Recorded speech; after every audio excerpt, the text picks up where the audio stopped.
11월 19일 새생명의 아침입니다. 기도하심으로 시작합니다.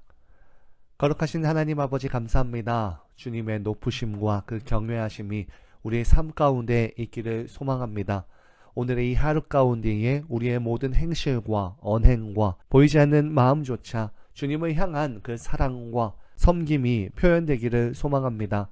오늘 이 시간 주님과 더욱더 동행하는 이 하루 되게 하여 주시옵시고 주님으로 인하여서 기쁨과 감사함과 평안이 넘칠 수 있도록 인도하여 주시옵소서. 예수님 이름으로 기도합니다. 아멘.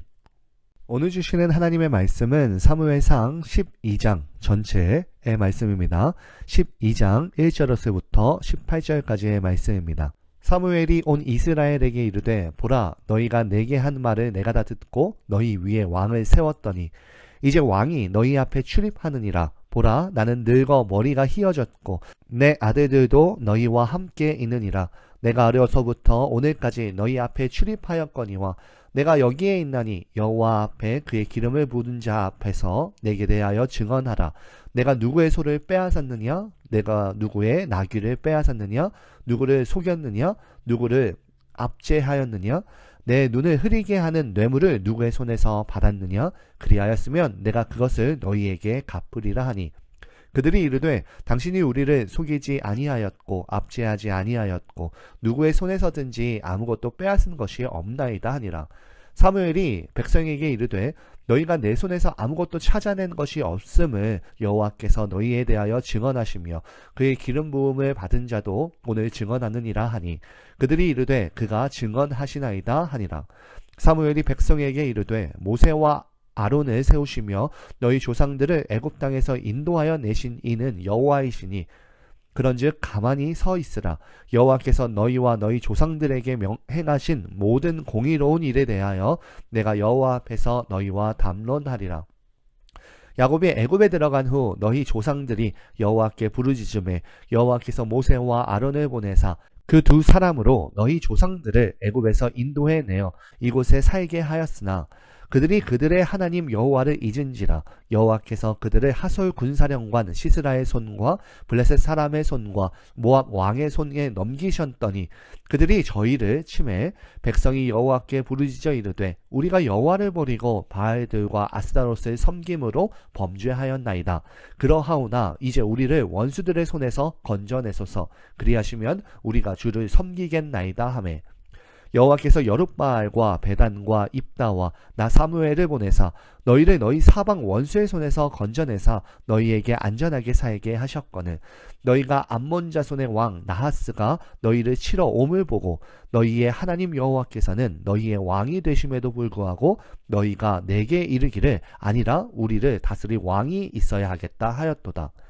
이제 너희가 구한 왕 너희가 택한 왕을 보라. 여호와께서 너희 위에 왕을 세우셨느니라. 너희가 만일 여호와를 경외하여 그를 섬기며 그의 목소리를 듣고 여호와의 명령을 거역하지 아니하며 또 너희와 너희를 다스리는 왕이 너희의 하나님 여호와를 따르면 좋겠지만은 너희가 만일 여호와의 목소리를 듣지 아니하고 여호와의 명령을 거역하면 여호와의 손이 너희의 조상들을 치신 것 같이 너희를 치실 것이라. 너희는 이제 가만히 서서 여호와께서 너희 목전에 행하시는 이 큰 일을 보라. 오늘은 밀 베는 때가 아니냐? 내가 여호와께 아뢰리니 여호와께서 우레와 비를 보내사 너희가 왕을 구한 일 곧 여호와의 목전에서 범죄한 죄악이 큼을 너희에게 밝히 알게 하시리라. 이에 사무엘이 여호와께 아뢰매 여호와께서 그날에 우레와 비를 보내시니 모든 백성이 여호와와 사무엘을 크게 두려워하니라. 아멘. 오늘의 본문은 11장에서 이스라엘 왕으로 뽑힌 사울이 길앗 야베스 전투에서 암몬 족속을 물리침으로 인해서 전체 이스라엘 백성들에게 왕으로 인정받고 정식으로 대관식을 치르는 중에 사무엘이 초대 왕 사울에게 통치권을 이양하며 백성들에게 마지막 권면의 설교를 하고 있는 장면입니다.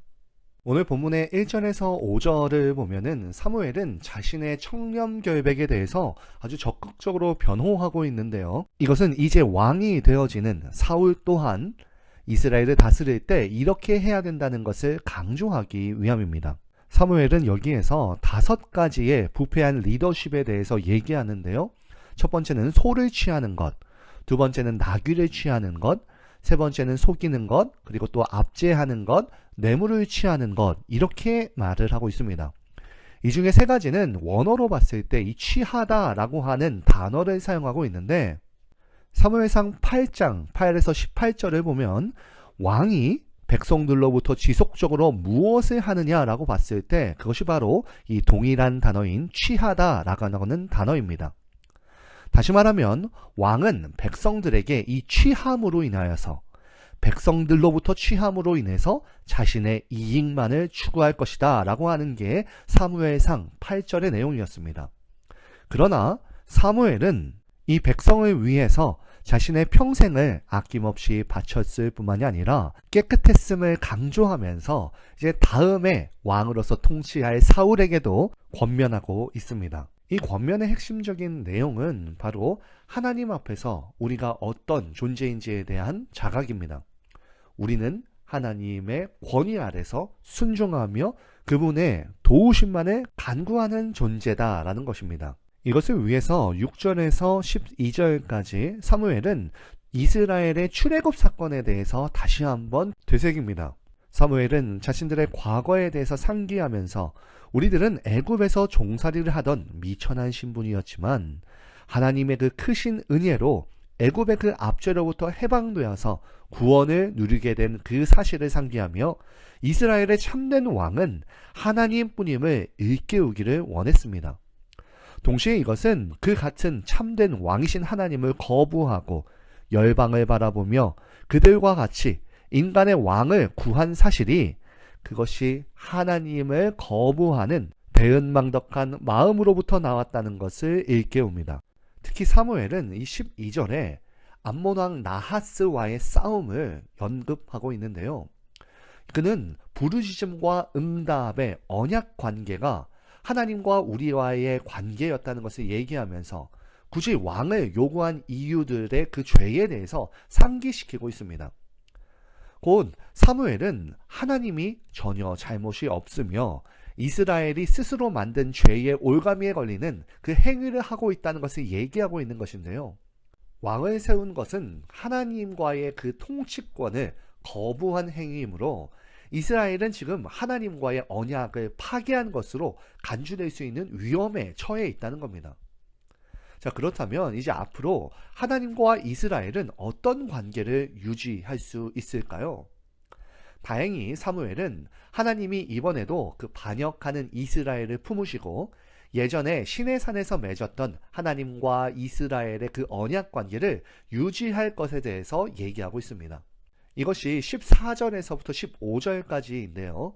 이 부분은 언약에 관한 성경의 언급 가운데 가장 세밀하고 분명하게 정의된 것들 중에서 하나입니다. 이 구절을 살펴보면 만약에 너희들이 경외하고 섬기고 듣고 거역하지 않으며 쫓으면 좋으리라 라고 14절에 말하고 있고요. 그리고 또한 만일 너희들이 듣지 않고 거역하면 너희를 치시리라 라고 말하고 있습니다. 근데 여기서 되게 재미있는 것은 무엇이냐면 하나님께서 이스라엘의 그 왕을 도입하는 그것을 언약을 깨는 행위로 해석하지 않고 이 왕을 이스라엘이라고 하는 언약 공동체의 일원으로 끌어들이면서 다시 한번 약속하신다는 것입니다.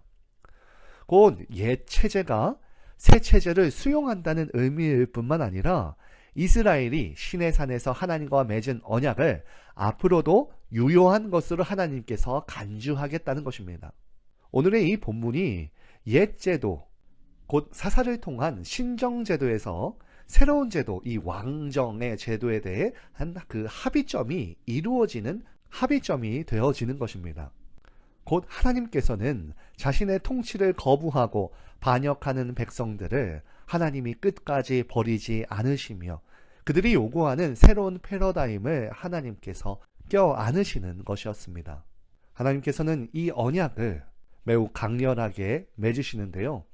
하나님의 그 불쾌했던 그 마음이 바로 마른 하늘의 날벼락을 통해서 표출될 뿐만이 아니라 이 언약에 다시 한번 하나님의 그 권위 아래에서 맺어지고 있다는 것에 대해 확고히 하십니다.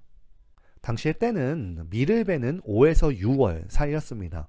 이때는 그 지역의 건기 시즌으로 비가 오지 않습니다. 그런데 이 기적이 일어난 것입니다. 천둥이 치고 비가 온 것인데요. 하나님이 인간 왕에게 권력을 위임하셨지만 그분이 아직도 자신이 세우신 선지자를 통해서 말씀하고 계시며 역사하고 계시기 때문에 이 선지자의 말을 귀를 기울여야 한다는 그 사실을 강조하고 계신 겁니다. 또한 이 순간부터 새 왕이 이스라엘을 통치하지만 사무엘은 하나님과 이스라엘 사이의 중재자로서 계속 사역하게 되리라는 것을 암시할 뿐만 아니라 자신들이 왕을 요구한 일에 대해서 그 일은 매우 잘못된 것이었으며 하나님이 기뻐하지 않는다는 사실을 깨달은 그 백성들에게 정신을 제대로 차리라고 꾸중하고 계십니다. 왕으로 취임한 그 사울도 이날 움찔하지 않았을까요? 결국 하나님과 이스라엘의 관계에서 자신의 역할이 무엇인가를 다시 한번 깨달았을 것입니다. 말씀을 마칩니다. 오늘 본문에서 사무엘은 이스라엘의 그 역사를 통해서 이스라엘 백성들은 그들의 요구대로 세워진 왕이 그 사람이 아니라 오직 이스라엘의 진정한 왕이신 하나님만을 섬겨야 한다는 것에 대해서 굉장히 일깨워주고 있습니다. 그리고 그것만으로 부족해서 마른 하늘의 날벼락과 같은 그런 기적적인 자연의 변화를 통해서 분명하게 각성시켜 주십니다.